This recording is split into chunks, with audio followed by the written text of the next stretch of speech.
Welcome to easy economics. चलिए start करते हैं। अब हम इस वीडियो में स्टार्ट करें method of elasticity of demand.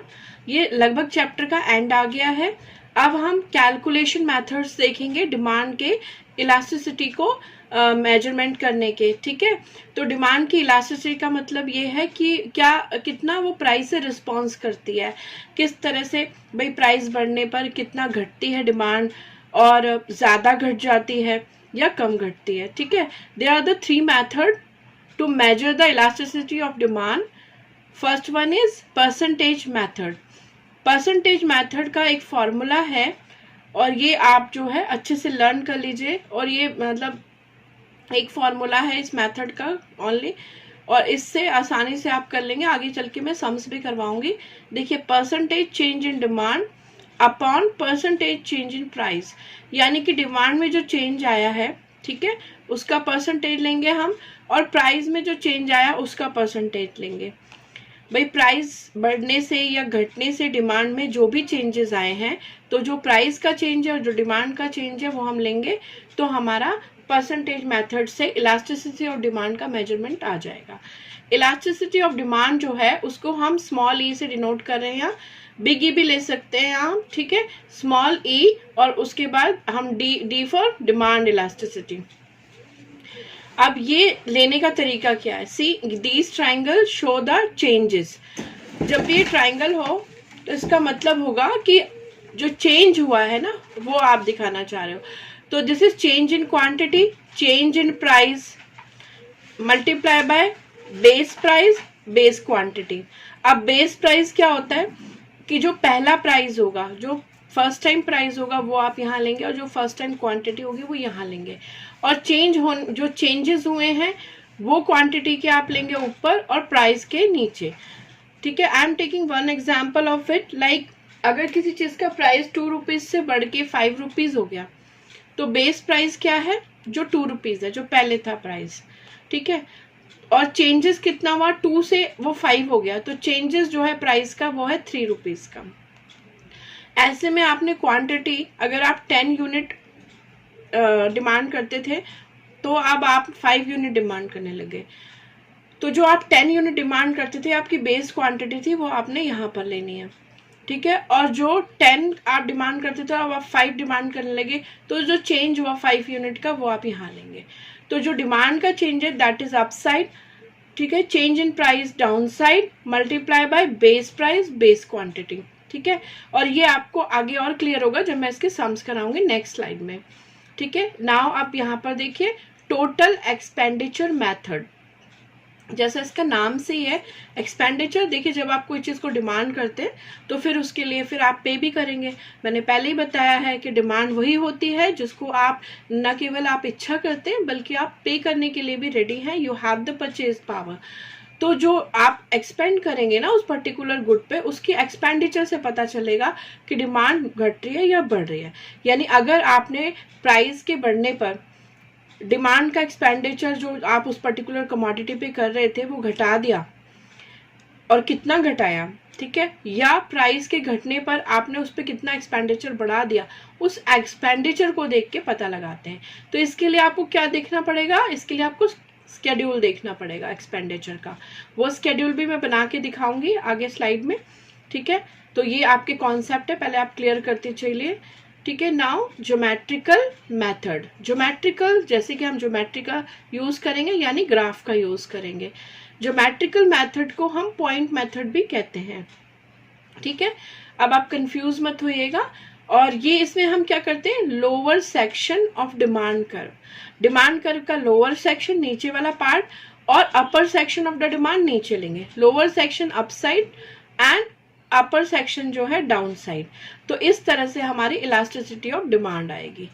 These are all three method is related with the measurement of the demand elasticity. ठीक है, और first method percentage, see this is the formula. Expenditure method, जिसमें हम total expenditure को देख के पूरा schedule बना के मेजर करते हैं।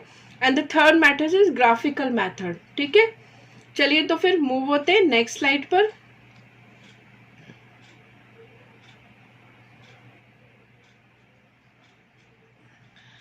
अब जो पहला मेथड था ना, फर्स्ट प्रेजेंट परसेंटेज मेथड, वो मैं आपको यहाँ पर सारा एक न्यूमेरिक के जरिए समझा रही हूँ. Now I am reading the question, please listen carefully और ध्यान से समझिएगा भी. इफ प्राइस ऑफ कमोडिटी, कोई भी कमोडिटी है उसका प्राइस राइज हो जा रहा है यानी बढ़ रहा है. कहाँ से बढ़ रहा है? 8 यूनिट, ₹8 जो है पर यूनिट के हिसाब से था पहले, अब हो गया 10 रुपीज पर यूनिट, यानी प्राइस राइज हो गया. कंज्यूमर्स डिमांड फॉल, वो अब आपको पता है लॉ ऑफ डिमांड कैसे काम करता है कि जब प्राइस राइज होगा तो फॉल ही होगी डिमांड.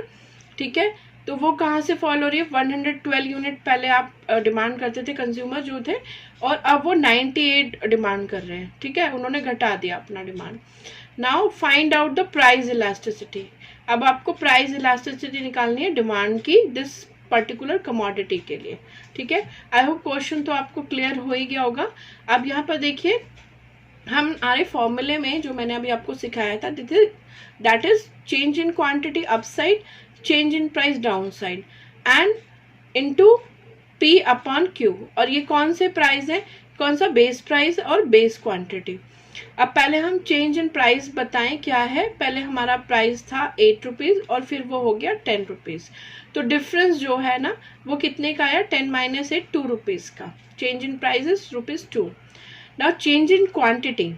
चेंज इन क्वांटिटी, पहले आपने 112 डिमांड की यूनिट और बाद में प्राइस राइज के बाद 98 डिमांड करी, तो ये जो डिफरेंस है दिस इज 14. अब ये देखिए मैथमेटिकली अगर आप देखेंगे ना तो आप देखिए कि बाद में जो डिमांड हुई है और हमने पहले वाले को माइनस किया तो 14 आया और ये माइनस में आना चाहिए. But demand is such type of मतलब quantity that can't be measure in negatively. वो नेगेटिव तो हो नहीं सकती. ठीक है, तो डिमांड नेगेटिव क्या है? वो फॉल हो रही है, यही नेगेटिव है, तो उसके लिए नेगेटिव साइन लेना आपको ज़रूरी नहीं है. और आप ये हमेशा के लिए ध्यान कर लीजिए कि आप जब भी डिफरेंस ऑफ द कमोडिटी की क्वांटिटी निकालेंगे ना तो कभी भी माइनस आपको लिखना नहीं है, क्योंकि माइनस का कोई वैल्यू नहीं है. आप इलास्टिसिटी निकालें, फ्लक्चुएशन निकाल लें, उसे पॉजिटिव नेगेटिव लेने के कोई रिक्वायरमेंट नहीं है और इसको आप नेग्लेक्ट करेंगे. ठीक है, अब बेस प्राइस क्या था? बेस प्राइस मैंने कहा जो पहला होता है वो, तो जो 8 रुपीज है ना, this is the base price and quantity, first quantity is 112, तो ये आपकी बेस क्वांटिटी हो गई. ठीक है, अब हमने सारी चीजें अपने जो फॉर्मूले में यूज होनी थी कैलकुलेट कर ली हैं. Now we put in the formula. Change in quantity 14, see here. Change in price ₹2, see here. ठीक है, 8 रुपीज बेस प्राइस एंड 12 जो है वो जो है क्वांटिटी जो है 112 वो बेस यूनिट है. अब मैथमेटिकली आप जो जिस तरह से फ्रैक्शन को सॉल्व करते हैं ना, मल्टीप्लाई करते हैं, आप जिससे जो कट रहा है उसे काट दीजिए. 2 4 8, यहाँ पर आपका 4 आ जाएगा और 14 का 8 112 होते हैं तो यहाँ 8 आ जाएगा. ऊपर 4 बचेगा, नीचे आपका 8 बचेगा, तो आप कट करेंगे तो आपका 1/2 आंसर आएगा. इसे मैथमेटिकली आप सॉल्व कर लें तो आसानी से 1/2 हो जाएगा. ये बिल्कुल बेसिक कैलकुलेशन है 11th क्लास के लिए. तो 1/2 है और when we convert it in decimal value it comes 0.5. ठीक है, आपको पता है 0.5 तो 1 से कम है. इसका मतलब इलास्टिसिटी ऑफ डिमांड जो है इज लेस देन 1, वो 1 से कम है. ठीक है, यानी कि जितना प्राइस का फ्लक्चुएशन होता है उतना डिमांड का फ्लक्चुएशन नहीं है. ठीक है, प्राइस ज़्यादा फ्लक्चुएट करता है लेकिन डिमांड कम फ्लक्चुएट कर रही है और ये है 0.5. अब मैं एक और एग्जाम्पल के थ्रू बिना सम लिए आपको करवाती हूँ तो बहुत अच्छे से क्लियर होगा आपका. देखिए, सी हियर, प्राइस चेंज जो है ना, प्राइस चेंज आपका ₹20 था प्राइस पहले और अब वो 18 रुपीज हो गया. तो प्राइस चेंज वो आपका 2 रुपीज का हुआ. ठीक है, और डिमांड क्या हुआ? इस पर्टिकुलर कमोडिटी की डिमांड पहले 300 यूनिट थी और अब वो 360 हो गई. यानी प्राइस चेंज ₹2 का है और कमोडिटी चेंज कितने का है? 60 रुपीज का, 60 यूनिट का, सॉरी. और अब आप ये ध्यान दीजिए कि ये जो प्राइस है ना ये क्या हुआ? फॉल हुआ है. तो हमारा क्वांटिटी डिमांडेड क्या हुआ? बढ़ गया है, जो कि होता है according to law of demand. ठीक है, अब हम फॉर्मूला देखते हैं। ये this is the basic formula which you have learn earlier. अब चेंज इन क्वांटिटी क्या है, 60 यूनिट, आप अपसाइड में लगा देंगे। चेंज इन प्राइस ₹2, वो नीचे लगा देंगे। और उसके बाद आप जो है बेस प्राइस क्या है आपका ₹20 और बेस आपकी डिमांड क्या है 300। ठीक है, आपने फॉर्मूला के अकॉर्डिंग सारे वेरिएबल्स लगा दिए हैं। अब इनको कैलकुलेट करेंगे तो हमारा आंसर आएगा 2। अब मैं एक सिंपल कैलकुलेशन बता दूं, देखिए ये जो 2 जीरो है ना, ये एक जीरो इस जीरो से कटेगी और एक जीरो इससे, तो ये दोनों जीरो खत्म हो जाएंगे। फिर आप देखिए 2 2 से कट जाएगा और 3 इसको कट करेगा तो यहाँ 2 आएगा, तो 2 बचेगा सिर्फ, और वो होगी आपकी इलास्टिसिटी ऑफ डिमांड। यहाँ पर इस वाली कैलकुलेशन से इलास्टिसिटी ऑफ डिमांड जो है 2 आई है, जो कि मोर देन 1 है। ठीक है, तो यहाँ पर इलास्टिसिटी इज मोर देन 1 का मतलब क्या है कि आपका जो प्राइस का फ्लक्चुएशन है उससे डबल है क्वांटिटी का फ्लक्चुएशन। आप प्राइस थोड़ा सा बढ़ाते हैं, डिमांड बहुत ज्यादा कम हो जाती है, तो इसको हम बोलेंगे इलास्टिसिटी मोर देन 1 और अप्रोक्सीमेट इट इज 2 टाइम। तो अब आपको कैलकुलेशन मेथड पे अगर क्वांटिटीज दे रखी, कितना प्राइस में चेंज हुआ, कितना क्वांटिटी में चेंज हुआ, और आप इलास्टिसिटी मेजर करिए और उसके बेस पे बताइए, तो आप इजीली बता पाएंगे। अगर इलास्टिसिटी ऑफ डिमांड 1 है ना, चेंजेस 1 है, ठीक है, बिल्कुल 1 है, तो इसका मतलब जितना प्राइस चेंज है उतना ही क्वांटिटी का फ्लक्चुएशन है। और अगर वो हाफ है, इसका मतलब प्राइस जितना चेंज होता है क्वांटिटी उससे बहुत थोड़ा ही चेंज होती है। और अगर इलास्टिसिटी 2 है यानी डबल है, इसका मतलब प्राइस जितना भी चेंज होता है क्वांटिटी उसका डबल चेंज हो जाती है। ये बहुत सेंसिटिव गुड है, बहुत जल्दी जो है रिएक्ट कर रही है। ठीक है,